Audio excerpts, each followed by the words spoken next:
నా వేదనలో నా శోధనలో లోకుల సాయం వ్యర్థమని తలచి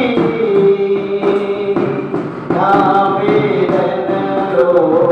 నా శోధన